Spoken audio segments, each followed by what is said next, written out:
Two more grim milestones were reached this past week in the Iraq War.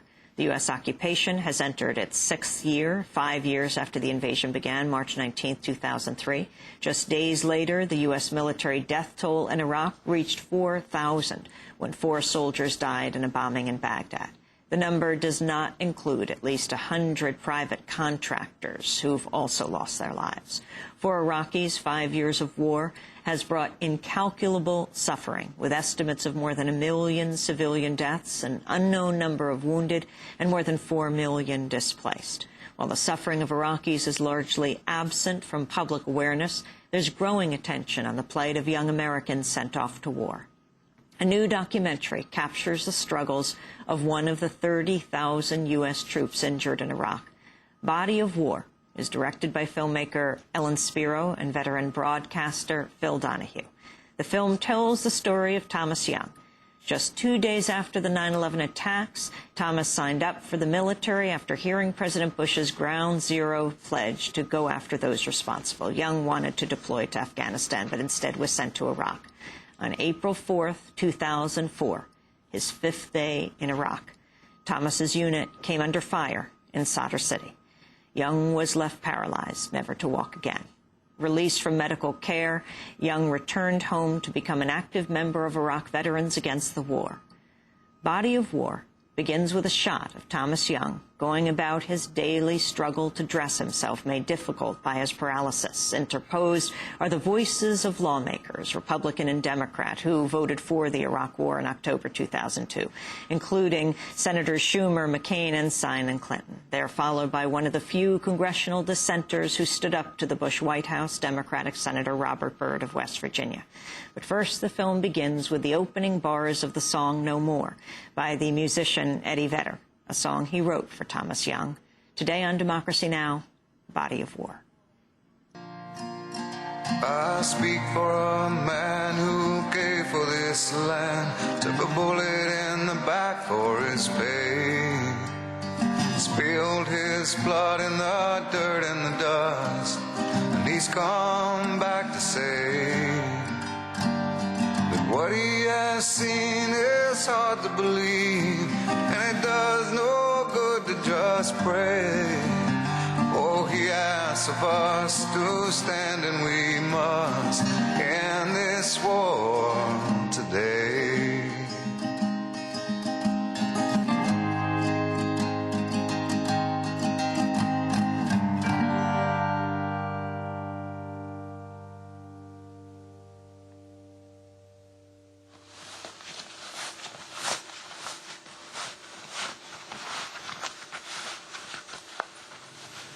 Now, Mr. President, today we're faced with the most solemn decision a lawmaker can make, whether or not to authorize the use of military force. Voting for a course of action that will send young Americans off to fight and die for their country is the most solemn responsibility every member of this Congress will undertake. We need to approach this issue as if we are sending our very own children to war. When he puts on that uniform, he's my baby. And I have fear.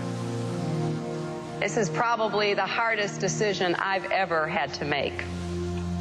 The great debate we begin today represents the opening act of a drama that promises to define the 21st century.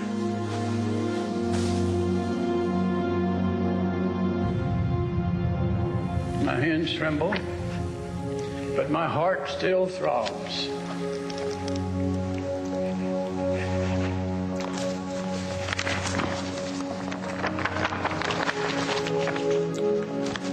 I read this quote. Naturally, the common people don't want war. But after all, it is the leaders of a country who determine the policy.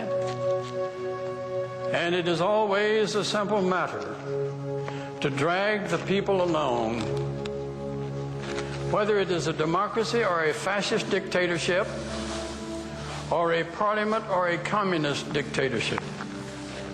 The people can always be brought to the bidding of the leaders. That is easy. All you have to do is tell them they're being attacked and denounce the pacifists for a lack of patriotism and exposing the country to danger. It works the same in every country.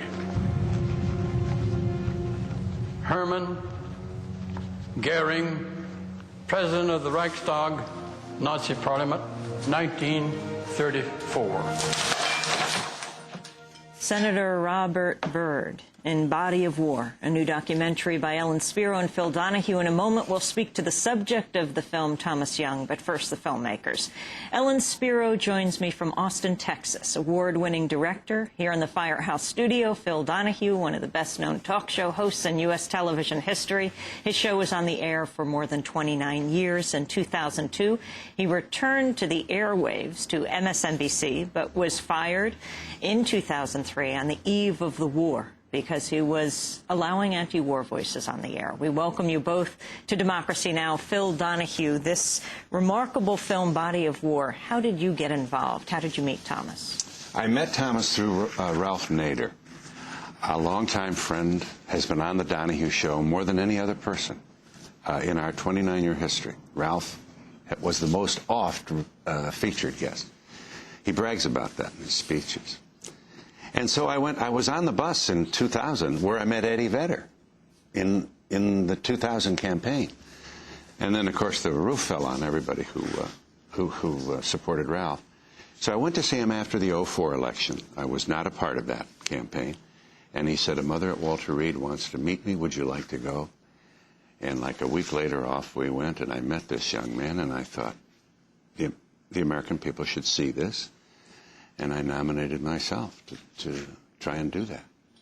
To make a film about Tomas Young. Right. He was paralyzed just 5 days in Iraq. He's a T4, so the bullet came down here and exited between his shoulder blades. So Tomas is paralyzed from the nipples down. And the closer you get to Tomas, the more this is the pain, this is the harm in harm's way. This is a drama that is taking place behind the closed doors of thousands of homes in this country, people who've sent loved ones to this war and have come back with injuries that alter the lives, not only of those who are injured, but the whole family as well. And our film shows the valor of a mother. I mean, you see a mother who's a mother duck in this movie. I mean, she looms. She checked the temperature, the blankets, everything at Walter Reed, never left his side. So this is a story of hope. It's a story of resurrection, this young man trying to come up from the ashes. All of that is in our film and so wonderfully captured by a great cinematographer, Ellen Spiro. How did you meet, you and Ellen? I met through Dee Dee Halleck. I was on a plane, accidentally seated next to her. She was my seatmate, and we talked, and I said, boy, I met this young man at Walter Reed. Man, I'd like to, can I do a movie? Is this possible? Should I try? So immediately she gets out her laptop, and she gives me Ellen Spiro's number. I called her, and here we are on Democracy Now! 3 years later. Dee Dee Halleck, the mother of public access, Deep Dish TV, Paper Tiger. Right. Ellen Spiro, you're joining us from Austin. It seems like you basically lived with Tomas Young. How did you do this film so intimate, so real? Really, Amy, it was a matter of spending time with the family. And when I first met Tomas on my first trip to Kansas City with Phil, I knew that he was a remarkable young man. We had no idea where his life or his story was going to go, but I could feel his spirit. I could feel that he was different, that he wasn't just going to sit at home and, you know, wallow in his injury, that he was going to take what happened to him and turn it into something bigger than himself. So he's a real hero in this story. He's a sort of real-life, contemporary character like the one in Born on the 4th of July, who comes home and he's suffered the worst possible thing imaginable, but he turns that around and he becomes a very powerful voice in the culture. And he finds his own voice in this film, so it's a very hopeful story. It's about somebody who was betrayed by the government, who turns his life around and is really making a difference in the world. We'll be joined